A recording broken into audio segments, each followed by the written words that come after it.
All right. First thing I want to say tonight, Proverbs 19:24.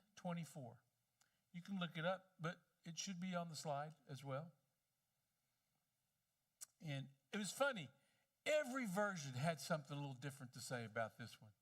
I thought that's interesting. Sometimes it's just a word or two, but man, there was a whole lot of, it was crazy, okay? Like the New King James and the King James says, one who has a friend has to be friendly, okay? It's just crazy. Anyway, I picked the NIV. One who has unreliable friends soon comes to ruin. Some versions say one who has too many friends is going to be crushed. But I think unreliable friends, you don't want unreliable friends, do you? But there is a friend who sticks closer than a brother. We've all heard that one. It's usually referred to as that's Jesus, right?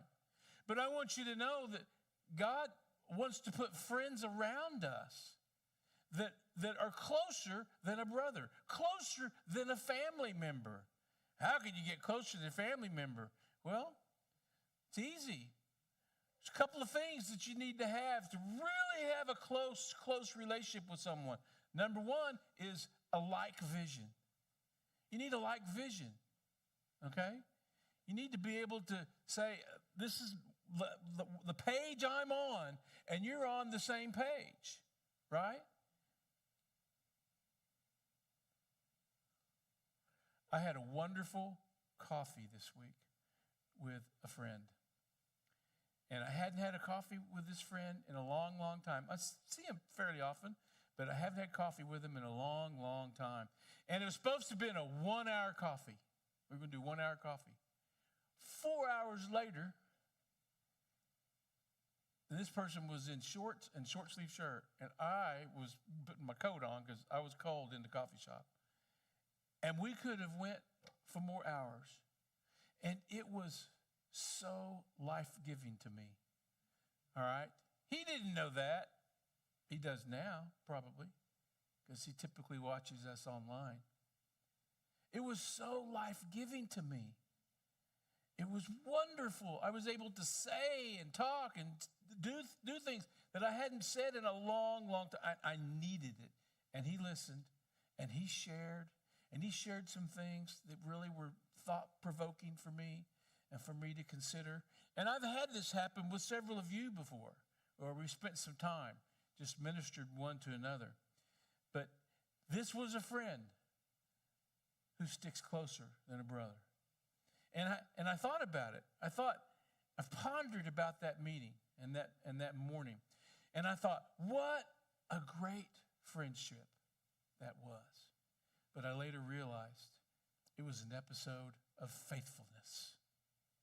That was a faithful friend. It was a faithful person. And my title today is Faithfulness. You know what those are? Balls? Someone said balls? What are they?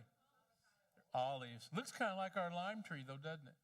Except we just have one, and it won't get any bigger. I don't know what's wrong with it. Oh, the kids picked it? Well, there you go. It's a goner now. Faithfulness. Faithfulness. Now, I've got scriptures on the slides, but I'm going to give you a chance to look these up and to look at them because you need to take some notes on what I'm getting ready to share. I think you need to take some notes because you're going to chew on this at another time, some of it, okay? But leading up to today's text, which is found in Judges 9, we're going to read verses 8 and 9. Don't put it up yet. Thanks. Leading up to our text, I want to tell you about a miserable tale found in Judges, chapters 8 and 9. You should read the whole story when you get a chance. Some of you maybe have never read this, and you're going to be a little surprised by it. Some of you have read it, and you just went over it, and you didn't even think about it, all right? But here's what's going on. In chapters 8 and 9, leading up to what I'm going to read today, Gideon is now dead. Remember Gideon, mighty man of valor? Remember Gideon, great mighty warrior man, right? Israel almost immediately reverts back to their treacherous ways. I mean, like the instant he died, boom, it's like, I'm glad he's out of here. Let's do whatever we want. It's crazy. It's crazy. It's to their idolatry. Prior to his death, his victory made the people offer him the role of king. Be our king, Gideon, be our king. However, he insisted that Israel remain a theocracy instead of a monarchy. He insisted. And then he promptly went and acted like a king. No, we will not do that. And then he acted like he was the king. He amassed a fortune. He acquired royal robes and took on an ephod to consult God. Randall. He made the mistake of forming a large harem, and he began having children. Lots of children. Sons, to be exact. Gideon's ephod was what created the most difficulty. You know, the ephod they would put on to consult God. You would think that after Gideon had torn down his father's altar to Baal, he would have recognized the danger of putting something before Israel that could be served for idolatrous purposes. But he didn't. His dangerous device was formed from gold. It contained all the trappings of the ephod. His son, Abimelech, was carefully taking notice of his father's actions. He was watching like a hawk. What his father took in moderation, he took in excess. And he took Israel a long, long way down the wrong path. Abimelech. You've heard that name before? Abimelech sets himself up as an impromptu leader over his 70 brothers. 70 brothers. 70 brothers. There is a maddening, hungry ambition inside of Abimelech to be king. He is after it, big time. And he'll resort in all manner of mayhem to capture the place of rulership. He wants to be what his father once had achieved. And to eliminate the competition from his 70 brothers, did I mention there were 70? Was there not one person out of those 70 that could handle Abimelech? He hires mercenaries to go out and kill his brothers, and they manage to do that. They wreak a bloody calamity on them. All the brothers except one are slain. One named Jotham. He manages to escape, to barely escape. Jotham takes flight to Mount Gerizim, which had been a place to pronounce blessings. But on this day, the opposite would occur. He escapes, he goes there, and at kind of like an amphitheater of sorts, he climbs up the 800 feet to get to the pinnacle of this, and he uses the acoustics of this amphitheater to address Israel. He tells them a story of the trees in the forest that want a king. They approach the olive tree that turns it down. Then the fig tree that turns it down. Then the grapevine turns it down, leaving only a bramble bush to be the king over the forest. Well, the bramble is a far lesser plant than all the other trees. In fact, it's a menace. The bramble's a menace to agriculture. It's a menace to just about anything. And really, what it qualifies for is fire, to be burned.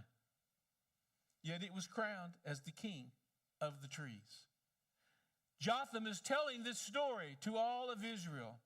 The point of his parable became clear in that all of the other brothers would have served in the role of Gideon at a much higher capacity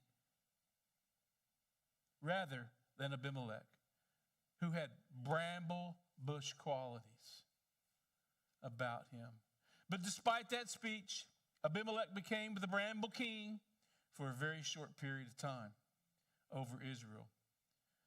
Notice that the least qualified are generally the most ambitious. Have you ever noticed that?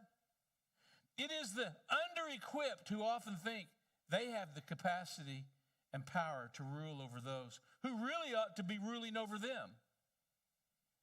Small men are often the most ambitious. For what they lack in character, they make up in noise. Have you known any of these?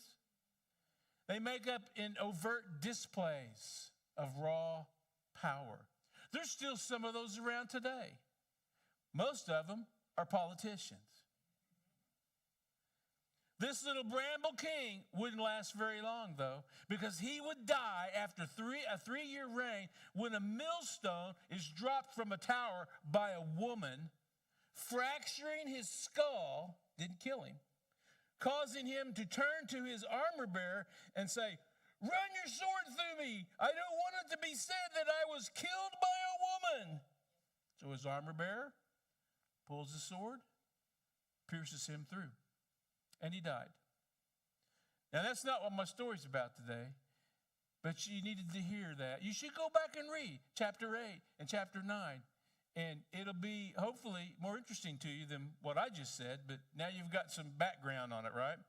Today, I want to focus in on what the olive tree says during one part of this parable today. Now, finally, here's our verse.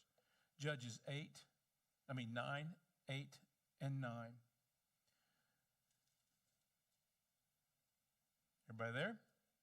The trees once went forth to anoint a king over them. And they said to the olive tree, now this is Jotham saying this to Israel, and they said to the olive tree, "Reign over us." But the olive tree said to them, "Should I cease giving my oil, with which they honor God and man, and go to sway over the trees?" That's my whole part that I want to talk about, is what he said here. There's great wisdom, in my opinion, that comes from the actions of the faithful olive tree in its reply. Our generation right now has need for faithfulness, unlike it has ever. Maybe more so now than ever. Number one. Here's my number one takeaway. Don't give in to every women urge.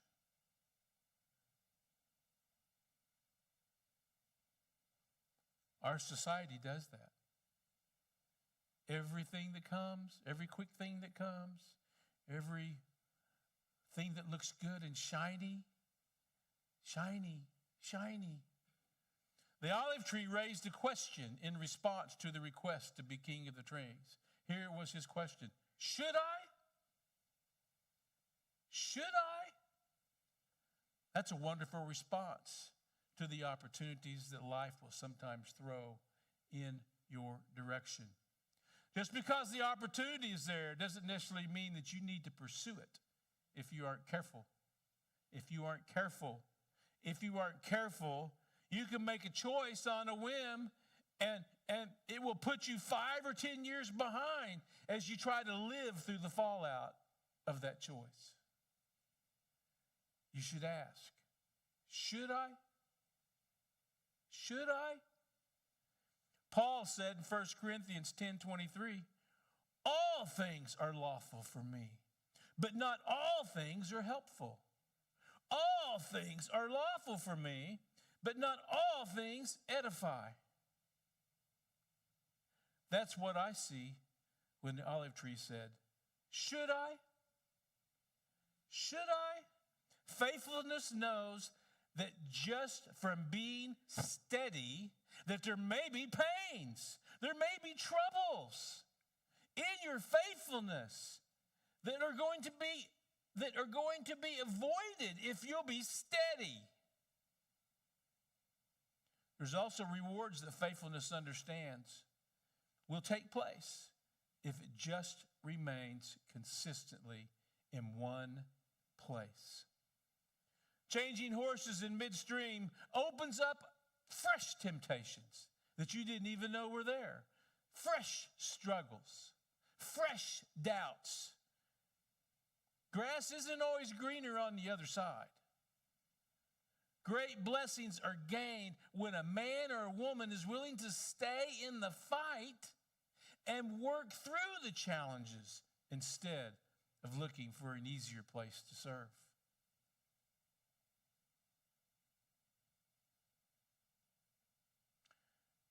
I want to read you a story about the Battle of Arbela in 331 BC. It's about Alexander the Great, and he's coming up against King Darius III. And I'm going to have to read it because I don't know it well enough to recount it to you, and I don't want to miss a point. Alexander the Great worked a masterful strategy that proved to be the decisive point in the fight. The soldiers were fighting against the Persian army of King Darius III, who had an overwhelming advantage in number. Listen to this. It was 200,000 to 50,000. Darius had 200,000. That alone should have brought victory for the Persians. One of the first things that Alexander did was he allowed several of his scouts to be captured by the Persians. When the Persians began to interrogate the men, they all said the same thing. Alexander the Great is going to attack at night. Each one of them said it. He's going to attack at night. So Darius kept his entire army up all night, while Alexander allowed his men to sleep all night in preparation for the battle the next day. By the time the sun came up, the Persian army were all exhausted. They had been up all night.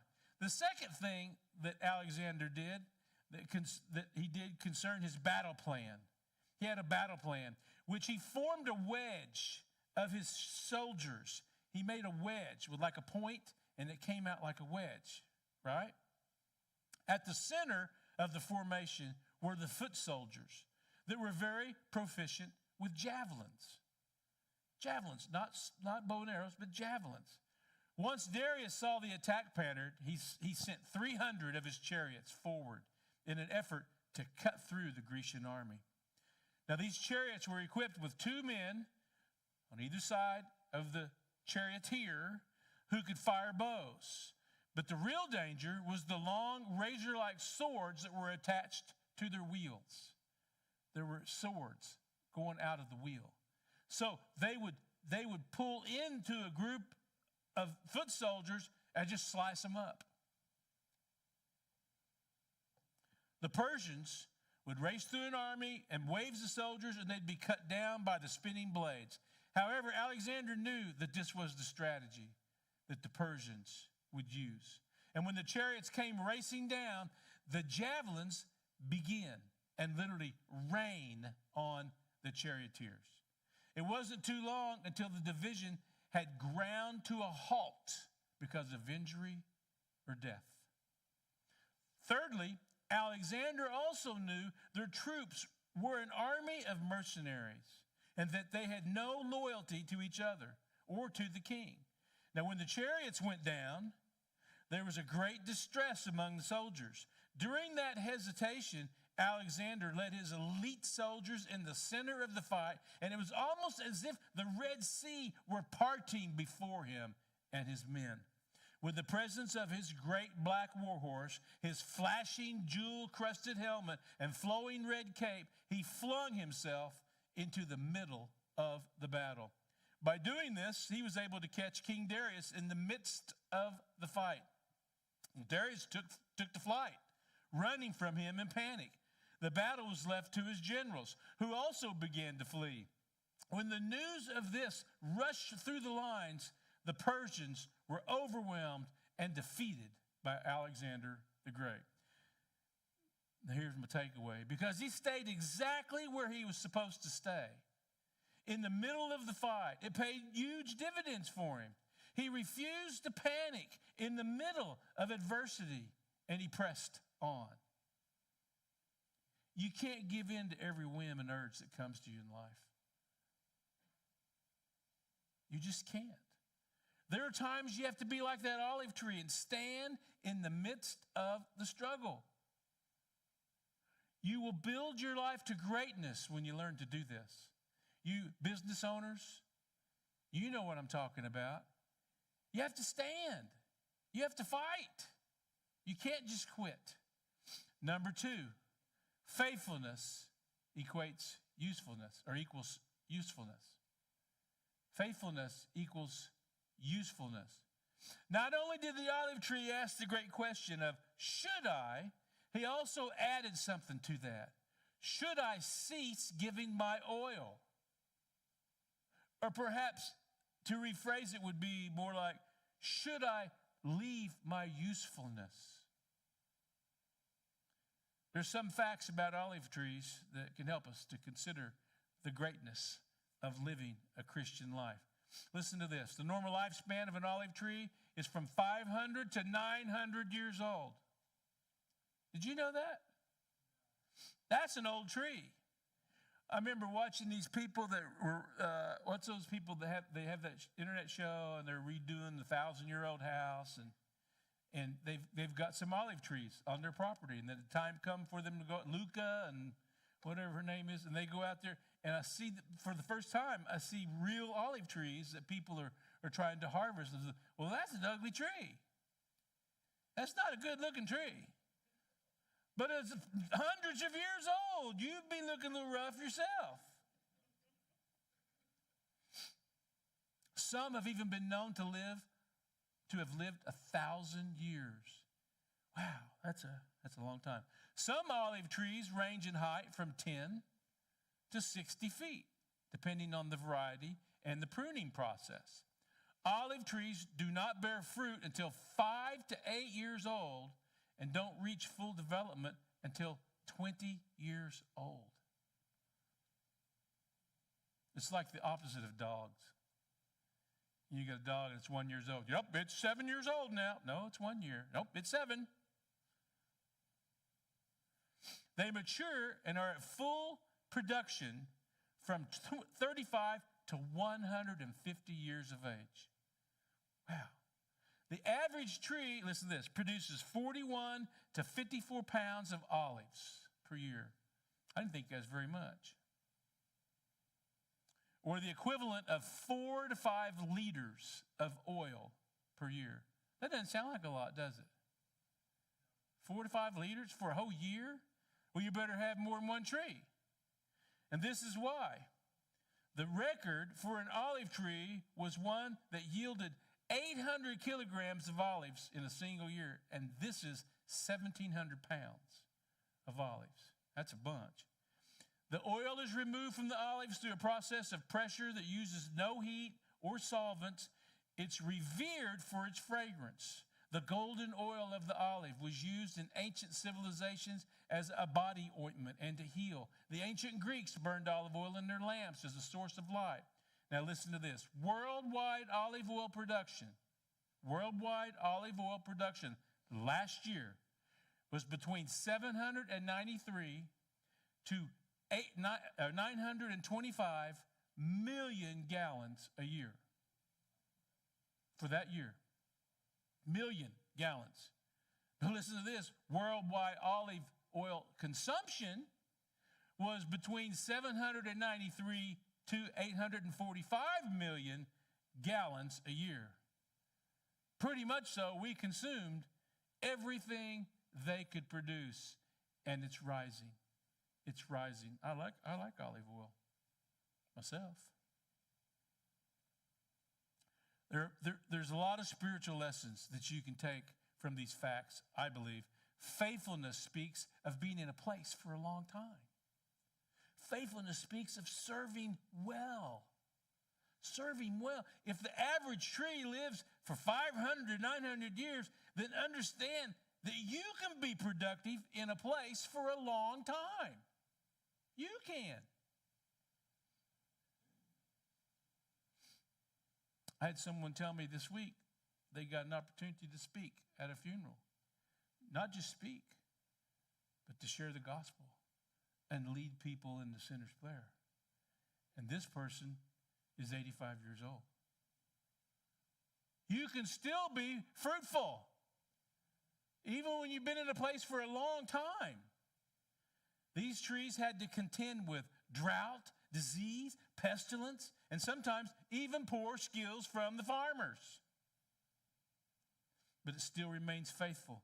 It reminds me of what Paul said about his ministry and what he had to prevail through in 2 Corinthians 11:25 through 27. It's on the screen. 3 times I was beaten with rods. Once I was pelted with stones. 3 times I was shipwrecked. I spent a night and a day in the open sea. I've been constantly on the move. I have been in danger from rivers, in dangers from bandits, in danger from my fellow Jews, in danger from Gentiles, in danger in the city, in danger in the country, in danger at sea, and in danger from false believers. I have labored and toiled and have often gone without sleep. I have known hunger and thirst and have often gone without food. I have been cold and naked. Yet, not a single one of those obstacles kept him from producing olives and oil. There are times that you just have to put your foot down and refuse to move off the foundation that God has placed you on. Faithfulness means endurance. Because you're faithful, there's a usefulness that God has for your life. Your faithfulness comes first. Olive trees do not begin to bear fruit for 5 to 8 years after they've been planted.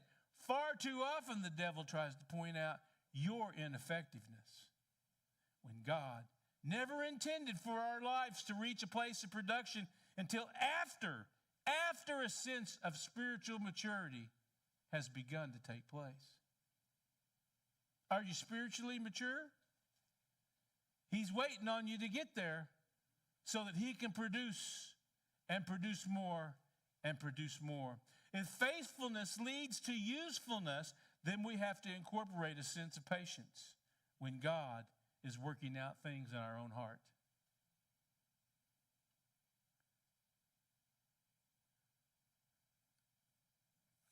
Sometimes trials can teach you and me how to pray through.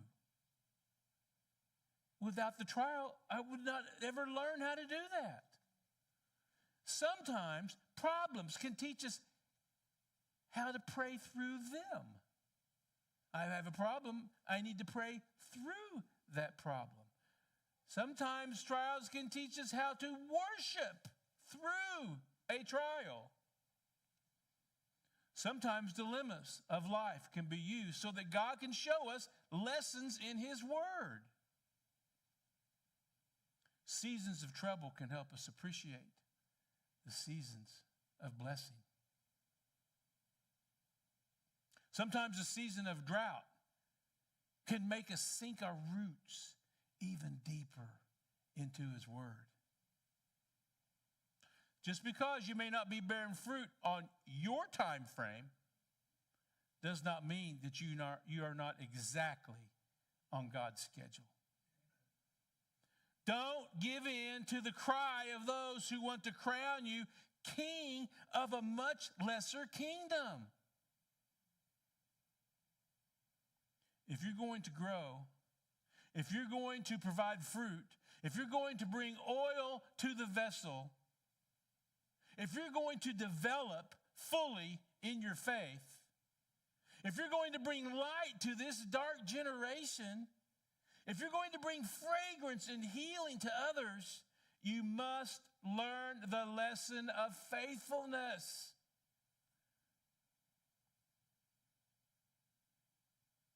Be faithful.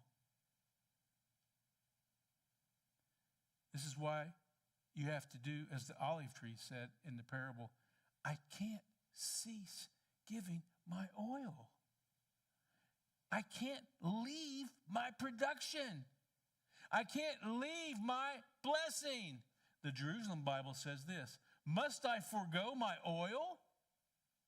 The New English Bible says, what? Leave my rich oil? The Knox Bible says, I cannot forego this rich influence of mine. I cannot forego this rich influence of mine. If there isn't any oil that is seemingly coming from your life, stay the course. Remain faithful. In time, oil will flow out of your life. And that will astound you. As a matter of fact, I think there's been times when it has happened and you recognized it and you were astounded and then you moved on and you forgot about it. All those times God spoke through you, gave you things to say to someone. Someone's having a meltdown in front of you, like, oh, dear God, I don't want to mess with this. And then he gives you this tremendous insight that brings such comfort and healing. And you're like, wow, that was pretty cool. No, that was pretty God. That was his oil. Once the privilege of production starts flowing in your life, temptation will still be there. But you will find the upward pull of his perfection that will help you ward it off. He'll help you. Stay the course. Fight the good fight. Reach for the prize. Number 3, faithfulness means there is a focus. There's a focus. In other words, there's a reason.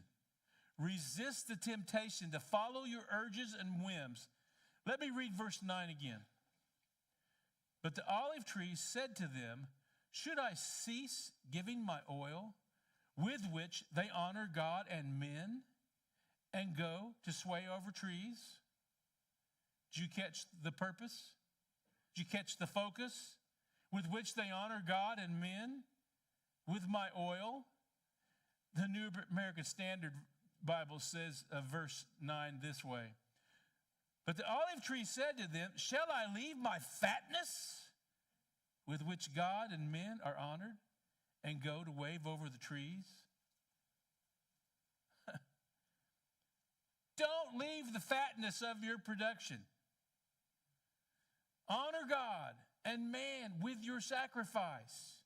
The Hebrew for fatness is deshin, which literally means the ashes of the sacrifice. You see, the crux of the matter is this. How can I leave my sacrifice behind to attempt to work in a lesser venue?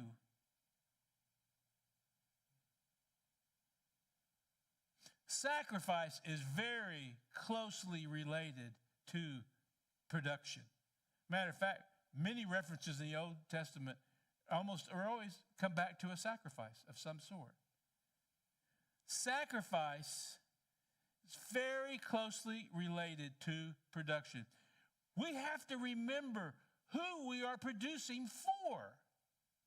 Who are we producing for? And it's not your employer. As long as there is breath in our lungs, let's allow Jesus to produce whatever oil he desires through us. Now, I do have to say this. Here's my disclaimer. If the Lord calls you to leave your nets, do it. If he calls you to leave your money tables, do it.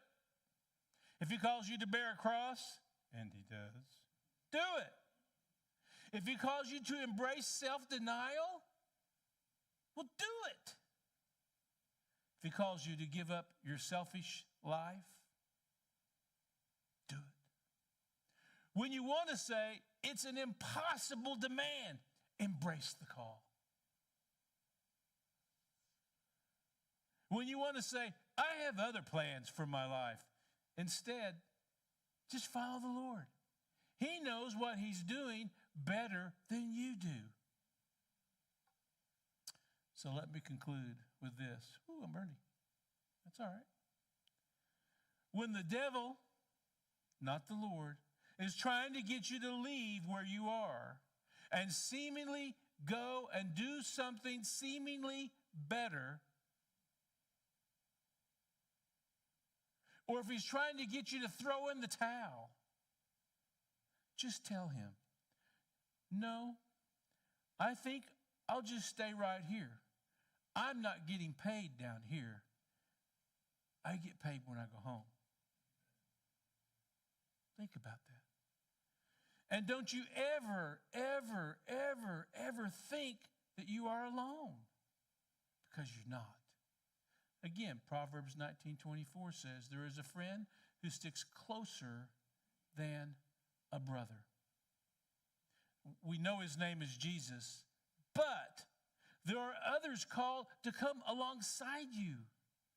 As we move into 2025, we're moving into a time of decree, where we hear what God says, and we decree what God says, but we're also moving into a season of bonding, of fellowship, of family on a level that we haven't experienced yet in the church. And we have got to come to that place where we begin to be that friend that sticks closer than a brother, because this world's going to need that kind of net to fall into. It's going to be a great time of evangelism. But it's going to be a great time of evangelism because it's going to get crazy. Things are going to be crazy. I'm glad there's a lot of things going our way. You think the devil's liking that? He is not. And he's going to bring his share of stuff, right? To be a friend that sticks closer to a brother, that means to be a sister, closer than a sister even, right? To encourage you to stay planted, to encourage you to stay faithful, to encourage you to continue to produce the oil of the Lord. I pray that for each and every one of you, a friend in your life that sticks with you through thick and thin. You need that for 2025. You need that as you hold steadfast, producing the oil of the Lord right where you're at. I pray that you have that. But if you do not have that friend, they may just be sitting right here in this room today. So, what are you waiting on? Start getting to know the people around here. You ever called someone that you used to see here and you haven't seen them in a while? Have you ever called them? Often people say, well, no one ever called, so I assumed that didn't matter. It didn't count. There is a friend who sticks closer than a brother. I got to meet one of mine this week at coffee. First time I've ever had coffee with that person. But I'm telling you, you need that. Not only do you need that, you need to be that friend that sticks closer to a brother. Let's pray. Father, I'm asking you to help us as we come into this new year, as we begin to cast vision for what you want for 2025, for this house, for our homes, for our relationships, for our children. God, I'm praying that you would take us to a place to where we could take what I said today and be planted, to be productive, producing oil,